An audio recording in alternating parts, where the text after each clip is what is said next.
에스겔 20장 33절부터 39절까지입니다. 제가 읽습니다. 나 주 여호와가 말하노라.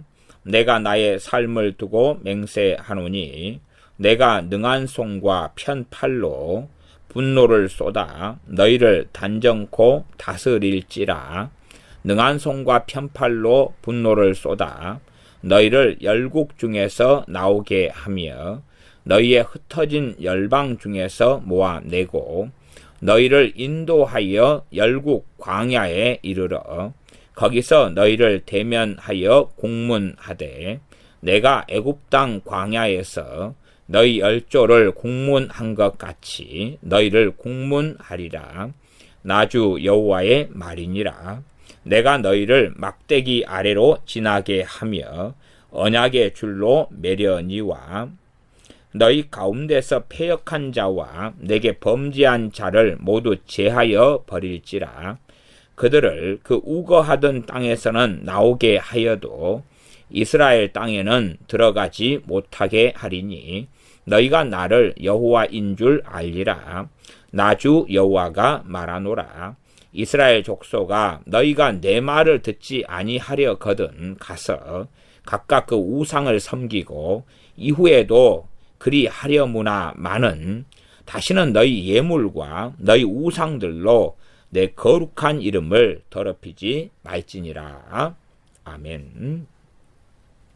에스겔 20장 33절부터 읽어가면서 말씀을 설명합니다. 나 주 여호와가 말하노라. 내가 나의 삶을 두고 맹세하노니. 심각한 말씀들을 하고 있습니다. 정말 심각한 말씀들이기 때문에 나 주 여호와가 말하노라. 그리고 말씀하시는 하나님 아버지, 여호와 하나님 아버지께서 더 강력하게 선언하시며 내가 나의 삶을 두고 맹세하노니 자신을 가리켜 맹세합니다. 이 에스겔 20장의 본문만 해도 또한 그 앞에 에스겔 성경이 얼마나 엄정하며 긴박하며 긴급하며 또한 무거운 성경인지 그것을 알 수 있는 대목이 내가 나의 삶을 두고 맹세하노니 또한 나 주 여호와가 말하노라. 이 두 가지가 함께 결합되어서 계속 사용됩니다. 그렇기 때문에 하나님 말씀을 심각하고 주의 깊게 상고하는 것이 우리에게도 필요할 것이고 당시의 이스라엘 백성들에게도 심각하게 선지자를 통하여 그들은 하나님께서는 말씀하셨으나 그들은 심상 가볍게 여겨버리고 제대로 말씀을 받지 아니하였습니다. 오히려 에스겔 20장 49절에 보면 내가 가로되 오라 주 여호와여 그들이 나를 가리켜 말하기를 그는 비유로 말하는 자가 아니냐 하나이다. 에스겔 선지자에게 하나님께서 비유를 주실 때들이 있었으나 그러나 이러한 에스겔 20장 같은 경우는 비유가 아니잖아요. 비유가 아니고 마지막 46절부터 48절까지 가운데 비유가 있고 그 앞에는 전반적으로는 비유가 아니고 명백하게 드러내놓고 말씀하시는 건데도 그들은요 알아듣게끔 말씀하시는 것은 한 귀로 듣고 흘려버리고 쇼킹한 비유만 머리에 남는 거죠. 수수께끼나 비유만 남아가지고 그것만 가지고 선지자를 힐난하고 비난하고 모욕하고 공격하는 것입니다. 끊임없이 우리 주님께서 하신 말씀도 명백한 말씀들이 너무 많아도 비유나 알아듣지 못할 걸 가지고 또한 자신들이 마음대로 판단한 걸 가지고 바리새인 서기관들 또한 당시의 유대인들은 주님을 비난하고 공격하고 그리고 나아가 십자가에 못 박았고 유대인들이 십자가에 못 박은 것은 정확하게 바로 우리가 십자가에 못 박은 것입니다. 우리의 죄가 우리가 십자가에 못 박은 것이지. 2000년 전에 유대인들이 못 박아 죽였잖아요. 예수님 2000년 전에 유대인들이 죽였지 나하고 무슨 상관이 있어요? 내가 죽인 적 없어요 주님을. 그렇다면 정말로 몰라도 한참을 모르는 사람이 됩니다. 33절 하반절에 내가 능한 손과 편팔로 분노를 쏟아 너희를 단정코 다스릴지라. 하나님께서 능한 손과 편팔로 분노를 쏟겠다.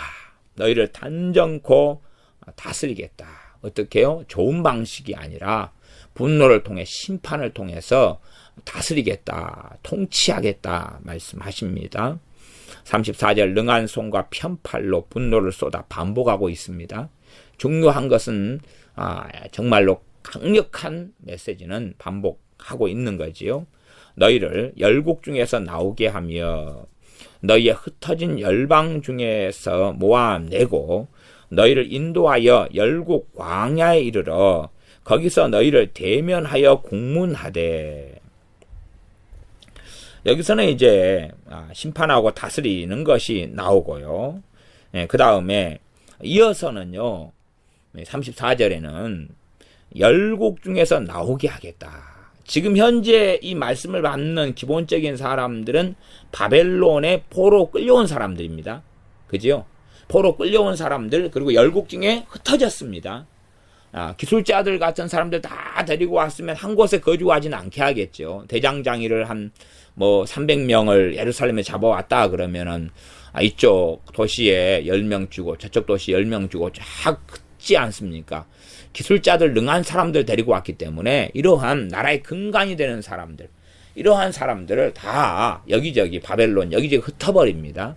그래서 거기에서 거주하고 사는 거지요. 그러면 이 사람들은 우리가 포로로 끌려왔기 때문에 이제 우리에 대한 하나님의 분노는 다 풀렸어. 혹은 우리가 지은 죄보다 하나님은 더 심하게 하신 거 아니야? 우리를 포로로 끌려와서 이렇게 비참하게 살게 하실 수 있단 말이야?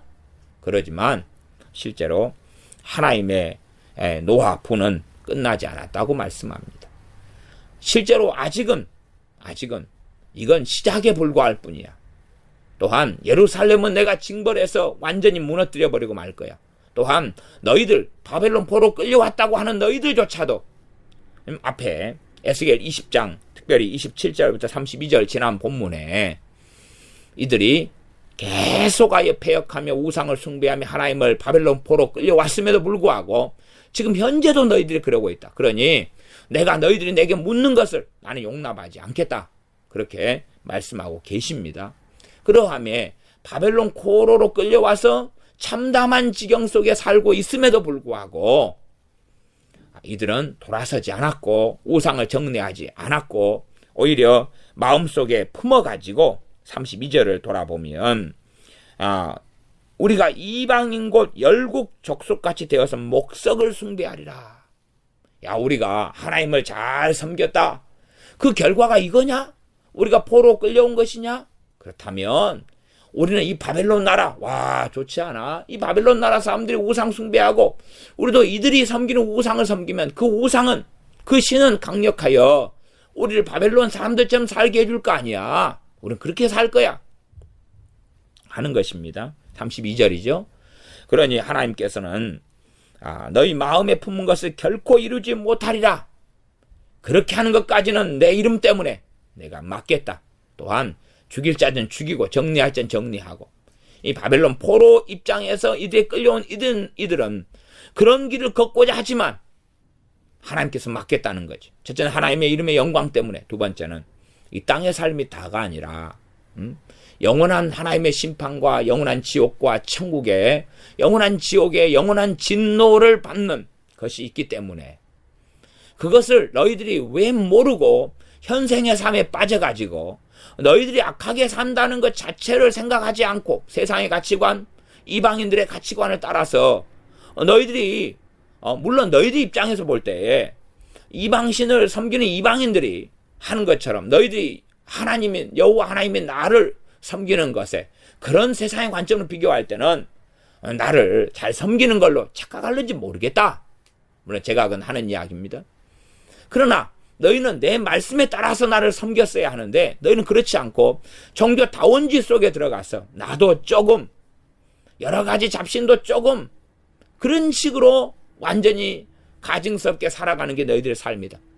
너희들의 기준은 말씀인데 말씀의 기준이 아니고 이런 이방 사람들, 이방 민족, 이방 나라들의 가치관을 받아들여서 그들의 가치관으로 너희들이 판단하고 생각하면서 하나님을 재단하면서 옳다고 하느냐? 그러니 너희 마음에 품은 것을 결코 이루지 못하리라. 그게 32절 말씀이었습니다. 34절.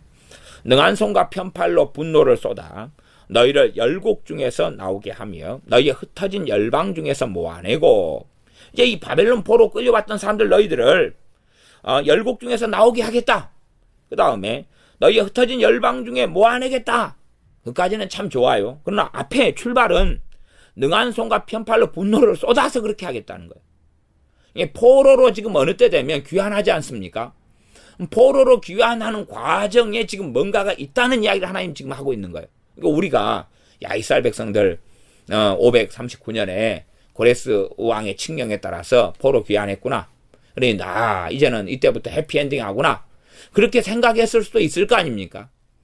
지난번에 다니엘 강의하면서도 다니엘 강의를 통하여서 포로 귀환한 다음에 해피엔딩하고 행복하고 잘 나가고 그런 게 아니라 지금 계속된 고난을 하나님은 미리 예언하시고 선언하시고 말씀하시고 다니엘 선지자에게 보여주셨어요. 포로에서 귀환된 다음에도 이들은 자신들의 그 죄로 인하여서 고난을 계속하여 받을 거다 하는 것을 말씀하셨어요. 이에 대한 구체적인 내용이 지금 여기에가 나와 있습니다. 그래서 하나님께서는 이들이 흩어진 열방 중에서 모아내게 하고 열국 중에서 나오게 해가지고, 그래서 바로 그냥 가나안 땅으로 데리고 들어가는 게 아니란 이야기입니다. 35절. 너희를 인도하여, 하지만 능한 손과 편팔로 분노를 쏟아서 인도한다는 이야기입니다. 왜요? 그들은 돌아서지 않기 때문에. 그러한 포로 생활을 오랫동안 하면서도 하나님께 돌아서지 않고 계속하여 우상 속에 살아가며 그 중심을 고치지 않기 때문에 그렇습니다. 너희를 인도하여 열국 광야에 이르러 거기서 너희를 대면하여 공문하되, 열국 광야는, 열국은 민족들의 광야, 여러 나라들의 광야, 그렇게 볼 수 있습니다. 그러니까 이것을 어떤 식으로 우리가 해석하느냐는 좀 어려운 문제가 됩니다. 그래서 이렇게 좀 난해한 문장이나 단어 같은 경우는 정확하게 뭐다 이렇게 해석하기보다는 문맥적으로 보는 것이 필요하다 그 말입니다. 문맥적으로 보는 게 필요하지 정확하게 이 단어는 무슨 상황을 이야기한다 하고 이 문맥보다는 단어에 집착해버리면 성경의 문맥을 흐리거나 잘못하거나 오도해가지고 잘못된 성경 해석을 하기가 쉽습니다. 열국 광야는 민족들의 광야, 그것이 이제 영적으로나 직접적으로나 무슨 말인지는 좀 정확하지 않습니다. 지나가고 열국 광야에 이르러 거기서 너희를 대면하여 공문하되, 공문은 심판입니다. 그러니 애굽에서 이들이 포로로 여기저기 흩어져 가지고 살아가는 것만이 그걸로 끝이 아니다는 것입니다. 앞으로 너희를 기다리고 있는 것은 이 포로 시절을 너희가 살아나가야 된다. 그 다음에 너희를 이 열국 광야에 이끌어내 가지고 거기서 다시 대면해서 심판하겠다. 그러니 나중에 너희들이 나를 대면할 그때가 찾아오니까 그걸 준비해라 그런 말씀이죠. 그런 가운데 느헤미야 같은 사람은 하나님 앞에 참 바르게 살았고 학사 에스라도 하나님 앞에 참 올바르게 바르게 살았지 않습니까? 그래서 저는 이제 35절 열국 광야를 저는 뭐라고 이해하냐 그러면 당연하게 바벨론에서 나와 가지고 이제 예루살렘에 주로 도착했죠. 그죠? 예루살렘 도착해 가지고 느헤미야를 통해서 예루살렘 성벽이 중건되기 전까지는 그들이 정착해서 심지어 성경까지 지었으나 끊임없이 주변 민족으로부터 약탈당하고 공격당하며 비참하게 살지 않습니까? 여러 민족들에게서 여러 나라들에서 보호받는 게 아니라 끊임없이 비참하건 참담한 전쟁을 겪고 약탈을 겪으며 살아가요. 말하자면 다른 민족들의 손가락질을 당하는 대상이 되고 모욕의 대상이 되고 핍박의 대상이 되고 약탈의 대상이 된다 그 말이에요. 그렇게 있는 거지. 포로로에서 해방돼 가지고 예루살렘에 와서 완전히 나라를 형성하고 군사력을 만들어서 국경선을 그어가지고 군사를 배치해서 지키고 부강해지고 예루살렘 성벽을 중건하고 건축해가지고 주변 민족이 약탈하지 못하게 성문을 달고 지키고 방어한다. 그게 아니라 그 말이. 허벌판 속에 예루살렘이 너희 들어가도 너희들은 거기서 허벌판에 있는 거야.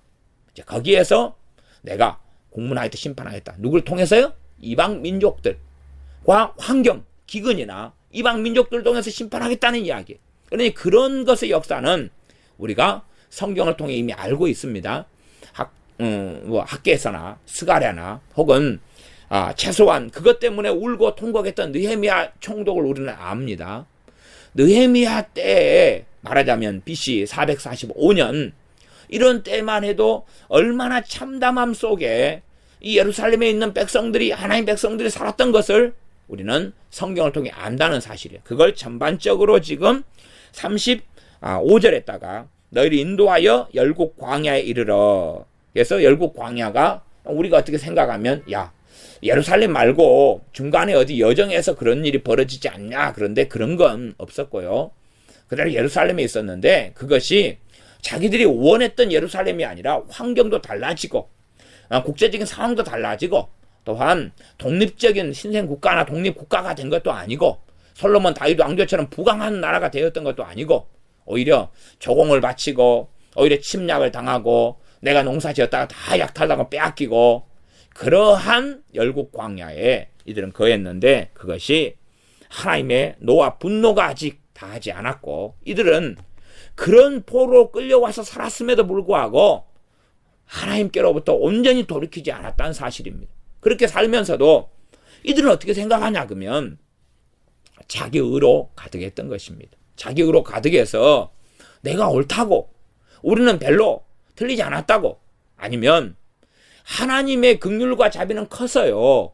실제로 하나님께서 한꺼번에 다 노아분을 쏟아버리시면 이들은 다 지옥입니다. 그렇지 않습니까? 그러나 노아분을 하나님 100개를 쏟으실 때에 쏟으셔야 한다면 이렇게 바벨론 포로 끌려온 사람들에게 한 10개를 쏟으신 겁니다. 그 다음에 살아가면서 10개, 5개, 10개. 그 다음에 나중에 이 열국 광야, 포로에서 해방대가 나온 다음에 이제 10개, 20개. 그렇게 해서 실제로 감당할 만하게 하나님의 긍휼과 자비 속에 부으시는 하나님의 진노, 하나님의 공의의 나타남이 있었던 거지. 그러지 한꺼번에 그냥 10개를 다 씌워버리면 우리식으로 한다면 냉장고가 한 1000리터짜리 어마어마한 큰 냉장고가 있다.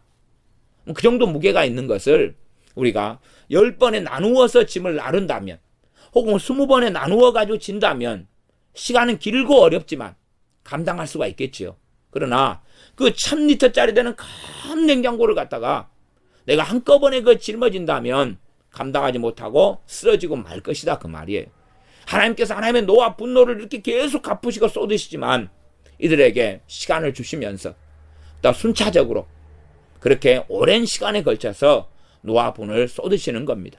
그래야지만이 돌아설 사람들이 돌아서고 하나님께 엎드릴 사람들이 엎드리고 회개할 사람들이 회개할 기회를 실상은 하나님이 주시기 위해서 그렇습니다.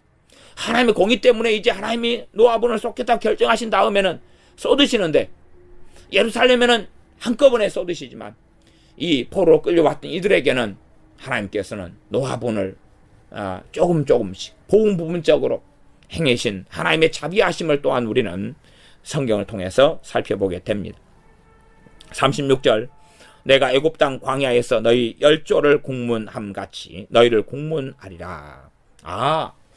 지금 애굽 땅 광야에서 그러면 여기서는 번역과 해석이 우리 개역 성경의 번역이 좀 미흡하거나 잘못됐습니다. 그게 아니라 애굽에서 광야로 데리고 나와 그렇게 해석해야지 맞습니다. 번역이 돼야지 좀 맞습니다. 애굽 땅 광야는 애굽에 있는 광야가 아닙니다. 출애굽에 있는데 어떻게 애굽 땅에 있는 광야입니까? 말이 안 되죠. 출애굽 때의 사건을 이야기하고 출애굽 때 가지고 미디안 광야를 지나서 사우디아라비아 그쪽에 있는 애굽을 출해야 되는 거예요. 애굽 땅에 있는 광야가 아니라 애굽에서 광야 애굽 땅에서 나왔어. 애굽 땅에서 광야로 나와. 그렇게 돼야 되는 것입니다. 그래서 좀 자세하게 하면 애굽에서 광야로 데리고 나와. 그렇게 돼야 됩니다. 내가 애굽 땅 광야에서가 아니라 애굽에서 광야로 데리고 나와서 너희 10조를 국문한 것 같이 너희를 국문하리라. 우리가 애굽에서 광야로 데리고 나와서 광야를 헤맨 이유가 있다는 거예요. 40년간 광야를 헤맨 것만이 아니라 처음에 이들을 데리고 나갔을 때 뭐 종려나무가 있는 뭐 엘림이라든지 그 앞에 3일 길 동안 갔는데 물이 없어서 헤매고 마라의 쓴물이고 이런 걸 우리가 애굽 광야 40년 동안 말고 그런 걸 다 보지 않습니까? 그러면 그렇게 3일 동안 물이 없어서 헤매고 이들은 또 원망하지요. 모세를 죽이려 하고 하는 여러 일들이 벌어지는 것이 사실은 뭐였냐 그러면 하나님의 국문이었다는 것입니다. 국문은 심판입니다. 하나님의 심판이었어요. 물론 부분적인 심판입니다. 영원한 심판이 아니라 하나님의 부분적인 심판이었어요. 그러나 이들은 자신들의 삶을 돌아보고 죄를 돌아보기보다는 오히려 하나님을 원망하며 또한 모세를 원망하며 아론을 원망하는 악한 길을 계속하여 걸어갑니다. 지금 성경은 뭘 이야기하냐 그러면 그렇게 36절에 광야에서 너희 열조를 국문했다. 너희를 심판했다. 그것이 광야 시절의 본질이고 이유였다. 하나님의 공의가 나타나고 그러면서 율법을 주시며 하나님의 은혜와 사랑이 나타났던 이 공존했던 하나님은 그런 분이십니다. 하나님의 공의 가운데 사랑을 행하시며 사랑 가운데 공의를 행하시지 공의 따로 있고 사랑 따로 있고 그래서 사랑 좋은 쪽으로 그렇게만 되는 것은 아닙니다. 그래서 광야에서 너희 열조를 국문한 것처럼 심판했다는 것입니다. 부분적인 심판을 계속 행하시면서 징계를 하시는 거죠. 하나님께 돌아올 수 있도록 하나님께 바르게 말씀 안에 설 수 있도록 그 하나님의 거룩함을 입을 수 있도록 그렇게 해 오셨던 겁니다. 그러나 그들은 끊임없이 원망하고 범죄하면서 결국 클라이막스를 이룬 것 중에 하나가 12정탐꾼을 보내가지고 10정탐꾼이 더 하나님께 극악하게 잘못 말하고 불신앙으로 말하고 하나님을 배역함으로 이 이스라엘 백성들 선동해가지고 다 함께 그리 하나님을 배역하는 길에 넘어갔습니다. 그래서 광야에 이들이 40년간이 아니라 그 앞에서부터 왜 물이 없게 됐을까? 왜 때로는 만나만 주시고 고기를 안 주셨지요? 고기를 메추라기 준 사건이 성경에 2번이 나옵니다. 그러나 그 2번째 메추라기 사건을 통해서는 심판이 임하죠. 오히려 주시면서 이 사이에 있을 때에 많이 죽이십니다. 그리고 그 다음에는 메추라기를 그 다음에 안 주십니다. 그러니 그렇게 주시고 심판하시는 그런 걸 말고는 만나만 계속 먹이십니다. 왜 그렇습니까? 하나님의 말씀으로 사는 걸 배우게 하려고 그렇다는 말씀이 있지요. 그런 것처럼 또한 그걸 주시고 고기를 안 주신 것은 그들에 대한 국문이다 그 말이에요. 그들에 대한 심판이다 그 말이죠. 이게 다 한꺼번에 존재했던 것입니다. 그것처럼 너희 조상이 광야에서 하나님의 국문, 나의 국문을 받고 나의 심판을 받고 나의 징계를 받고 그렇게 광야 세월을 보냈던 것처럼 너희들도 그런 광야, 하지만 어떤 광야냐? 그렇게 풀도 드물고 그 다음에 이리 가도 마을이 안 보이고 저리 가도 마을이 안 보이는 그런 광야가 아니라 열국 광야다. 열국 광야다. 이게 광야같이 힘들고 비참한데 그것은 좀 가면 풀 몇 폭이 있고 좀 가면 물웅덩이 있고 그런 광야가 아니라 바로 옆에가 너보다 강대국 나라가 있고 너를 침략하는 민족이 있고 침략하는 블레셋이 있고 아람이 있고 에돔이 있고 이러한 광야 속에 너를 놔둬가지고 그 애굽에서 나와서 광야 생활을 했던 것하고는 또 다른 광야로서 너희를 국문하겠다. 나 주 여호와의 말이니라. 37절 내가 너희를 막대기 아래로 지나게 하며 언약의 줄로 매려니와. 막대기 아래로 지나간다는 것은 이것은 이스라엘 사람이면 이해할 수 있는 표현인데 이스라엘 사람들이 양을 쳤습니다. 그래서 양치기의 이 목동의 지팡이로 통해서 이 양들을 우리에 드리기도 했고 숫자를 세기도 했고 이렇게 나누기도 했습니다. 그러니 어떤 면에서 막대기 아래 지나간다는 것은 하나님의 영적 권위 속에 속하고 하나님의 백성이 되는 이런 표현이 되기도 합니다. 또한 언약의 줄로 매려니와 언약의 줄로 맨다. 언약 관계에 들어가게 하겠다는 거예요. 하나님과 다시금 너희들이 패역하고 악하고 강팍하게 살았던 너희들하고 언약 관계로 들어가게 하겠다. 이러한 37절 말씀은 정말로 놀라운 말씀이며 긍정적이며 소망이 되며 이런 말씀이 됩니다. 그러나 결코 그렇게 끝나는 말씀은 아닙니다. 왜냐하면 38절을 보면 어떤 말씀을 하시냐 그러면 너희 가운데서 패역한 자와 내게 범죄한 자를 모두 제하여 버릴지라.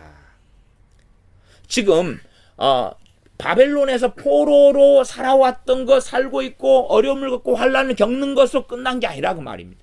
끝난 게 아니라 너희들을 나중에 바벨론에서 끌어가지고 여러 흩어졌던 열국 중에서 다 모아가지고 예루살렘에 돌아오게 하고 팔레스타인 돌아오게 할 터인데, 그러면서 열국 광야에 둘 터인데, 그러면서 환난과 하나님의 국문의 일들을 통하여서 패역한 자, 내게 범죄한 자 모두 제거해 버리겠다.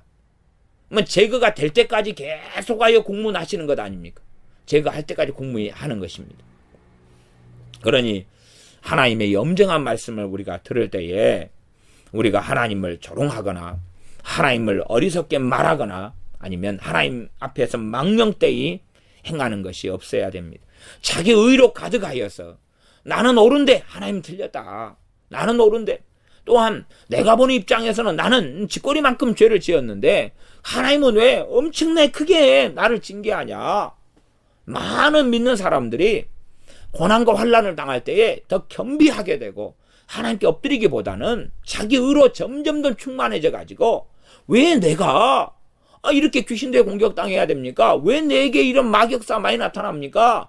왜 내가 이렇게 못돼 먹지 않았습니다. 왜 하나님은 나를 지켜주지 않아가지고 이런 참담한 비참한 가정생활, 비참한 이런 삶을 살아야 됩니까? 왜 하나님이 나를 보호 안 해주셔가지고 보증서 가지고 모든 재산을 다 날리게 되고 주식을 해가지고 뭔 빚더미에 올라앉게 하나님은 나를 그렇게 해놨습니까? 아니, 자기가 죄를 지어놓고 자기는 의롭다 그러면서 하나님 탓을 전부 다 떠넘기는 것입니다. 그래서 어떤 사람이 주장하는 건 하나님의 전능하심입니다. 하나님이 전능하잖아요. 다 할 수 있었으면서 왜 안 하고 나를 놔뒀어요? 그런 것입니다. 하나님의 형상을 따라 사람이 지어졌다는 것을 이해하지 못하고 왜 자기 발로 자기가 화장실 가고 밥 먹고 노름할 거 노름하고 술 마실 거 술 마시고 주식할 거 주식하고 자기 마음대로 다 했으면서 좋은 것은 다 잘나서 그렇고 나쁜 것은 다 예수님 믿는다 신앙생활 한다 그러니까 하나님 탓을 전부 다 책임전가하고 넘기는 것입니다. 이런 사람을 패역한 자라 그럽니다. 패역한 자. 자기 의로 하나님의 의로 의지하기보다는 자기 의로 충만해서 자기가 옳다. 말하자면 욥과 새 친구로 한다면 욥과 하나님 관계에서는 욥이 자기 의로 충만했었습니다. 또한 욥과 새 친구 관계에 의하면 욥은 새 친구보다 의로웠는데 욥이 환난 당하는 걸 통해 보면서 새 친구는 저 욥이 의로운 것처럼 보였지만 사실은 그런 게 아니었어. 우리가 욥보다 더 의로워. 그러니 우리가 욥을 가리키고 책망하고 야단치고 네 똑바로 살아. 그렇게 하면 우리가 된다. 그러면서 끊임없이 근거도 없이 자신들 생각하는 신학과 성경 이해에 바탕해가지고 욥을 공격하고 책망하고 정죄하고 비난하고 그렇게 회개하라고 끊임없이 욥을 책망하면서 지냈던 것이 욥의 새 친구들의 삶이었고 그로 인하여 하나님의 징계가 욥의 새 친구들에게 임하였습니다. 그래서 그러한 사람들, 그러한 자기의로 가득한 인생과 삶을 사는 사람들이 바로 패역한 자들이고 내게 범죄한 자를 모두 제하여 버릴지라. 그들을 그 우거하던 땅에서 나오게 하여도 이스라엘 땅에는 들어가지 못하게 하리니 너희가 나를 여호와인 줄 알리라. 제가 그래서 여기서 이스라엘 땅에 들어가게는 못하게 하겠다는 것을 제가 앞에 열국 광야로서 제가 해석하는 것은 그런 해석입니다. 그러니까 여러분들이 이스라엘 땅에 못 들어가게 하겠다는 것을 진짜로 못 들어오는 것으로 여러분 이해하셔도 괜찮습니다. 일단 열국 광야까지는 지금 제가 해석한 부분을 많이 지지하셔도 좋고, 그 다음에 이제 이스라엘 땅에 못 들어오게 하겠다는 것을 문자적으로 여러분 이해하셔도 되고, 그 다음에 이걸 좀 비유적으로나 영적으로 이해하셔도 된다. 그렇게 저는 보는데, 여기에서는 저는 열국 광야 이야기인 35절하고 연관해가지고 38절 같은 경우를 이스라엘 땅에는 못 들어오지 못하게 하겠다는 것이 실제로 이스라엘 땅이라는 것은 저는 그렇게 봅니다. 실제적인 땅이긴 하지만은 하나님의 은혜가 있고 하나님의 보호가 있고 하나님의 통치가 있고 이러한 그냥 땅의 문제가 아니라 정말로 하나님과 언약 관계 속에서 하나님이 돌보시고 도와주시는 그러한 이스라엘 땅이 진짜 이스라엘 땅이다. 그러니 똑같이 팔레스틴의 예루살렘에 돌아오긴 하지만 그러나 그 예루살렘에 돌아온 그 땅은 아직은 하나님이 공문하는 땅이다 그 말이에요. 이스라엘 땅은 하나님의 은혜가 있는 땅인데 똑같은 그 땅인데 하나님의 심판이 있고 하나님의 공문이 있고 또한 하나님의 징계가 계속하여 벌어지는 그 땅이니 이스라엘 땅에 들어왔으나 실제적으로는 들어오지 않았다. 저는 그렇게 이해하고 해석합니다. 그러나 여러분은 그냥 어떻게 해석하실 수도 있냐 그러면 이 바벨론 포로에서 돌아와가지고 오다가 그냥 가운데 죽는 거지요. 오다가 오는 길에 우리 스타일로 하면 바벨론 포로 그 땅들 흩어지는 땅하고 예루살렘하고 한 800km가 더 넘습니다. 그러면 그 긴 여정을 오는 동안에 강도 만나 죽고 오는 동안에 이렇게 병들어 죽고 이런 걸로도 해석할 수 있다 그 말입니다. 그러지만 저는 좀 길게 봐가지고 이스라엘 땅에는 들어오지 못하게 하리니 너희가 나를 여호와인 줄 알리라. 그러면 첫째는 이스라엘 땅에 이스라엘 땅은 이스라엘이 차지하는 건데 어떤 이스라엘? 하나님의 백성된 이스라엘. 그러니 하나님께서 너희를 내 백성으로 인정하지 않겠다.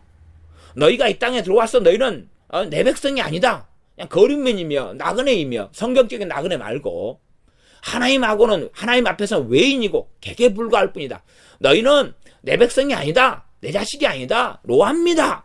로루하마다 하고 하시는 말씀으로 저는 이스라엘 땅에 너희가 들어오지 못하리라는 것을 저는 해석합니다. 못하게 하리니 너희가 나를 여호와인 줄 알리라. 이게 여호와인 줄 하나님께서 나를 치시는구나 그러면서 죽는다 그 말입니다. 하나님이 나를 심판하시는구나 그러면서 죽어요. 39절 나 주 여호와가 말하노라. 이스라엘 족속아 너희가 내 말을 듣지 아니하려거든 가서 각각 그 우상을 섬기고 이후에도 그리 하려무나마는 다시는 너희 예물과 너희 우상들로 내 거룩한 이름을 더럽히지 말지어다. 이 이스라엘 족속의 심각한 문제점은 뭐냐 그러면 우리식으로 하면 종교다원주의입니다. 우리식으로 하면 종교다원주의. 이들의 심각한 문제점은 온갖 첫째는 요즘식으로 하면 종교다원주의나 그 다음에 자기 멋대로 살아가는 거예요. 하나님 말씀 없이 하나님 말씀을 준행함 없이 그리스도인의 삶 없이 하나님 말씀 산상수훈이다 그러면 그런 말씀을 지키고 행하는 그러한 길은 전혀 관심도 없고 마음도 없고 말만 하나님 섬깁니다. 하나님 믿습니다. 그러니까 마태복음 7장으로 안 되면 주여 주여 주여 주여 하면서 세상 사람하고 구분이 없다 그 말, 구별이 없다 그 말이에요. 그러니까 세상 사람들이 사는 식으로 그대로 살아가요. 예수 믿는다고 예배드리고 기도하는데 점도 치고 그다음 굿도 하고 그 다음에 체면술 있으면 체면술도 하고, 그렇게 합니다. 전에, 제 알던 분이, 마귀에게 아는 사람이, 자기 자식이 너무나 마귀에게 많이 눌려가지고 고통스러워 하니까, 믿는 분인데, 그분이 그러셨어요. 야, 내 자식이 마귀에게 그렇게 고통스러워 하니까, 그 TV 프로그램 보면은 테마사 같은 거 나오잖아요. 야, 저리 데려가가지고 귀신을 쫓아내야 되겠다. 그러는 거예요. 참 어이가 없어가지고, 어이가 없어서, 그냥, 매가 차고, 순사 가를 차고, 거지 깡통을 차고, 기가 차고, 막 그런 일이 벌어지는 거 아니에요. 그런 것처럼 참으로 예수 믿는 사람들이 하나님 말씀에 의거한 삶이 아니고 하나님 앞에서 살아가는 삶이 아니라 안 믿는 사람하고 차이 없이 살겠다. 그래도 괜찮아. 이런 마음을 가지고 산다는 이야기입니다. 그래서 하나님께서는 다시는 너희 예물과 너희 우상들로 내 거룩한 이름을 더럽히지 말지니라 그 말이에요. 그러니까 하나님의 거룩한 이름을 더럽힌다 그 말. 너희가 그렇게 너희 멋대로 살려면 주여 주여 그렇게 하지 말아라. 그런 길을 걷지 말아라 하는 것입니다. 그런 삶을 걷지 말아라. 너희가 주여 주여 한다. 나를 믿는다 그러면서 너희 마음대로 그렇게 길을 걸어가고 삶을 살아가는데 그것이 다른 세상 사람들에게는 얼마나 내 이름을 더럽히는 거냐. 그렇게 하려면 아예 불신자가 되고 안 믿는 자가 돼가지고 같이 나이트클럽에 다니고 그렇게 그냥 우상 숭배하고 그렇게 지내라. 제사 지내든지 뭐 천주교 가서 마리아 숭배하든지 그렇게 하는데 하나님 믿는다는 그런 식으로는 하지 말아라. 그렇게 너희들이 하고 싶은 우상숭배 마음대로 하는데, 그러나 나를 믿는다고, 예수님께 기도한다고, 주기도문 하고, 예수님 믿고 나 교회 다니고 하나님의 자녀라, 이런 명함 가지고 그 짓거리는 하지 말아라, 그런 이야기입니다. 그러니 과거 이스라엘이나 하나님 백성들이 백성이라고 일컬는데, 우리 하나님 믿습니다, 우리 하나님 섬기는 이스라엘 사람들 유대인입니다, 그러면서 이방 사람들이 하는 우상 숭배도 참여하고 함께 제사도 지내고 함께 그들이 하는 행동과 행습을 본받아 가지고 그렇게 살아가고, 부적이 있으면 함께 부적을 붙이고 놓고, 제가 어느 집사님 보니까 이 양반이 지갑에다 부적을 놓고 다니는 거예요. 그 다음에 베개에다 부적을 놓고 사는 거예요. 교회 집사님이. 아니, 이런 황당한 짓거리는 하지 말자, 그 말이에요. 마찬가지로 그 정도까지는 지금 현재 한국교회 교인들은 뭐 별로 안 할 거라고 생각해요. 그러나 요즘 현재 믿는 사람들이 참 점 많이 친다 그럽니다. 컴퓨터로 점도 많이 치고, 카로 뭐 카드점인가 뭐 이런 것도 치고 아주 별짓거리를 다 한다 그래. 다음에 믿는 사람이 요가도 하고, 이러한 어리석은 삶을 그대로 살아가면서 정상임내 그렇게 하면서 여호와 이름을 더럽히지 말아라. 너희가 우상 숭배하려면 그리 가버려라. 가버려. 믿는다고 하면서 한 발은 예배당에, 한 발은 하나님께 걸치고 있는 신용을 하면서 하나님의 이름의 영광을 더럽히고, 나는 예수님 믿어도 제사 지내도 괜찮아, 예수님 믿어도 술 마시고 나이트클럽에 다녀도 괜찮아, 다 그렇게 해. 나도 그렇게 하고 딴 사람 다 하더라, 목사님도 하더라, 어디 뭐 집사도 하더라, 나도 집사인데 괜찮아. 야, 술 마시고 우리 막 하고 나이트클럽에 가서 부킹하고 마약도 하고 마음대로 하자, 노름도 하고 얼마나 좋아. 야, 믿는다고 요즘 못하냐? 믿는다 그래도 다 해도 돼, 괜찮아. 그렇게 하지 말고 하나님께서는 가서 우상숭배 마음대로 하고, 하지만 이제 내 이름을 절대 내 이름 가지고 기도도 하지 말고, 나를 믿는다고 하지도 말고, 나는 하나님 안 믿어, 그러면서 죄를 지어. 하나님 나는 안 믿어, 나는 하나님 안 섬겨, 나 하나님 몰라, 그러면서 우상숭배하고 넘어떨어 살아 라고 하나님 말씀하고 계십니다. 기도하겠습니다. 아버지 하나님, 우리가 하나님을 믿는다 하는 예수 믿는 사람의 타이틀을 가지고 여호와 이름을 더럽히거나 하나님 이름을 더럽히는 악한 자의 자리에 들지 않게 하여 주시옵소서. 오히려 아예 하나님을 믿는다고 하면서 악하고 더럽고 구별되지 않고, 또한 세상 사람과 똑같은 삶을 살고 우상 숭배하고 조상 제사를 지내고 이런 악하게 살아가면서, 그러면서 믿는다 하는 것이 하나님 이름을 더 더럽히는 것이오매, 그런 삶을 살 바에야 차라리 하나님을 믿지 않는다 하고 아예 등긴 채로 세상에 살아나가는 것이 하나님의 영원한 심판대에 섰을 때에 덜 심판을 받는 게 아니겠습니까? 그리하오며 우리가 정말로 하나님을 믿으며 예수님을 우리 주, 우리 구주 하나님으로 섬기고 예수님을 영접하고 믿고 예수님을 주님으로 섬겨서 따를진대 세상 사람들과 다른 삶, 구별된 삶, 또한 변화돼 가는 삶, 확실히 믿는 사람은 좀 달라, 예수 믿는 사람이니까 다르구나 하는 말을 듣는 빛과 소금으로서 살게 하여 주시옵소서. 예수님의 이름으로 기도하옵나이다. 아멘.